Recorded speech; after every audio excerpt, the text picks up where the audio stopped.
ಇನ್ನು ಇಂದಿರಾ ಕ್ಯಾಂಟೀನ್ಗೆ ಸ್ಮಶಾನದ ಜಾಗ ಬಳಕೆಯಾಗಿದೆ ಅನ್ನುವಂಥದ್ರ ಬಗ್ಗೆ ಆರೋಪ ಕೇಳಿ ಬರ್ತಾ ಇದೆ.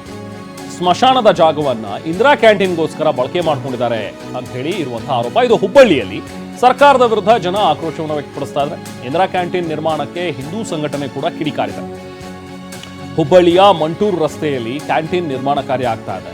ಕಾಂಪೌಂಡ್ ಒಡೆದು ಇಂದಿರಾ ಕ್ಯಾಂಟೀನ್ ನಿರ್ಮಾಣವನ್ನ ಮಾಡಲಾಗ್ತಾ ಇತ್ತು. ರಾತ್ರೋರಾತ್ರಿ ಇಂದಿರಾ ಕ್ಯಾಂಟೀನ್ ನಿರ್ಮಾಣ ಮಾಡಿದ್ದಾರೆ ಅನ್ನುವಂಥದ್ರ ಬಗ್ಗೆನೂ ಕೂಡ ಆರೋಪ ಇದೆ.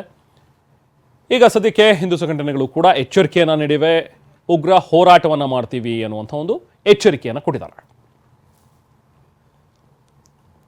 ಮಶಾನ ಭೂಮಿ ಇದೆ, ಆ್ಯಕ್ಚುಲಿ ಉತಾರು ಮಶಾನ ಅಂತ ಐತಿ.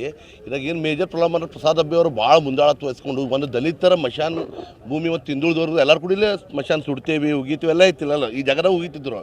ಇವು ಅಬ್ಬಯ್ಯ ಅವರು ಏನು ಮಾಡೋಂತಾರೆ ಬರ್ಬರ್ತಾರೆ. ಅಬ್ಬಯ್ಯರಿಗೆ ಏನಾಗ್ಬಿಟ್ಟೈತೆ ಅಂದ್ರೆ ಈಗ ಅಧಿಕಾರದ ತುಂಬ ಆಗ್ಬಿಟ್ಟೈತಿ. ದಲಿತ ಗೆದ್ದು ಬಂದು ದಲಿತರ ಓಡ್ ತೊಗೊಂಡು ಗೆದ್ದ ದಲಿತರ ಮಶಾನ ಗಟ್ಟಿನೂ ಬಿಡಾಕ್ತಾ ಇರಲ್ಲ ಅವ್ರಿಗೆ. ಇಂದಿರಾ ಕ್ಯಾಂಟೀನ್ ಮಾಡೋರು ಅಂತ ಇವರಲ್ಲಿ ಆ್ಯಕ್ಚುಲಿ ಮಾಡೋದಿತ್ತಂದ್ರೆ ಬೇರೆ ಕಡೆ ಜಾಗ ಗೌರ್ಮೆಂಟ್ ಜಾಗಗಳು ಇಲ್ಲೇ ಮುಂದುವರೆ ಸಿಗ್ತಾವೆ ಅಲ್ಲಿ ಮಾಡ್ಬೇಕಲ್ಲ. ಈಗ ನಮ್ಮ ಮಶಾನಗಟ್ಟಿ ಹಿಂದುಳಿದವ್ರು ಹಿಂದೂಗಳು ಮಶಾನಗಟ್ಟಿ ಕಸ್ಕೊಂಡು ಇಂದಿರಾ ಕ್ಯಾಂಟೀನ್ ಮಾಡೋ ಊಟಕ್ಕೆ ಜನಕ್ಕೆ ಊಟ ಮಾಡೋದು ಒಳ್ಳೇದಾಗತ್ತೆ ಇಲ್ಲಿ.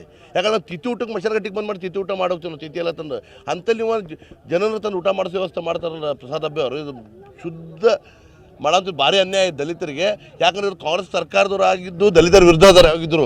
ಇವತ್ತು ಪ್ರಸಾದ್ ಅಬ್ಬೆ ಅವರು ದಲಿತರ ವಿರುದ್ಧ ಆಗ್ತಾ ಇದ್ದಾರೆ. ನೂರಾರು ವರ್ಷಗಳಿಂದ ಇತಿಹಾಸವುಳ್ಳಂಥ ಒಂದು ಸ್ಮಶಾನ ಭೂಮಿ ಆಗಿರೋದರಿಂದ ಇಲ್ಲಿ 80% ಪರಿಶಿಷ್ಟ ಜಾತಿ ಪರಿಶಿಷ್ಟ ಸಮುದಾಯದವರು ಮತ್ತು 30ಕ್ಕೂ ಹೆಚ್ಚು ಬಡಾವಣೆಗಳ ನಾಗರಿಕರು ಇಲ್ಲಿ ಬಂದು ಶವಗಳನ್ನು ಉಳುವಂಥದ್ದು, ಶವಗಳನ್ನು ಸುಡುವಂಥ, ಅಂತ್ಯ ಸಂಸ್ಕಾರ ನೆರವೇರಿಸುವಂಥ ಪವಿತ್ರವಾದಂಥ ಕೆಲಸವನ್ನು ಇಲ್ಲಿ ಮಾಡ್ತಾ ಇದ್ದಾರೆ.